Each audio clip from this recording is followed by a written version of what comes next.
Welcome to 37 news. చదువుతున్నది శ్యామ్ కుమార్. నిరంతరం వార్తల కోసం చూస్తూనే ఉండండి మీ 37 న్యూస్.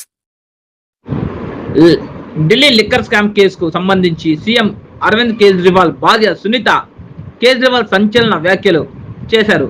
తాను నిన్న ఈడీ కస్టడీలో ఉన్న తన భర్త కేజ్రీవాల్ను కలిశానని చెప్పారు.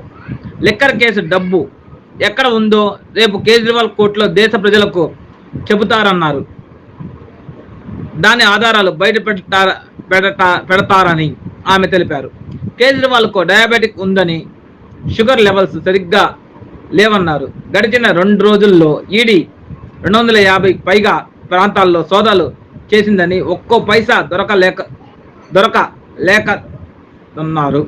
దొరకలేదన్నారు.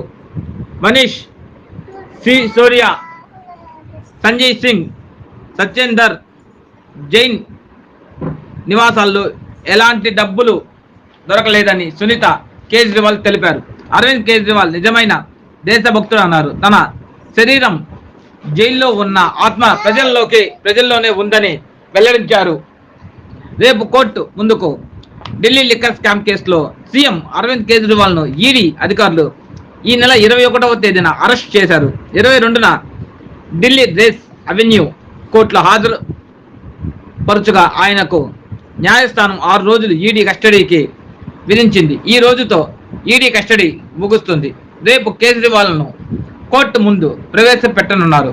మరోవైపు అరవింద్ కేజ్రీవాల్ను మరో 5 రోజులు ఈడీ అధికారులు కస్టడీకి అడిగే అవకాశం ఉన్నట్లు తెలుస్తుంది.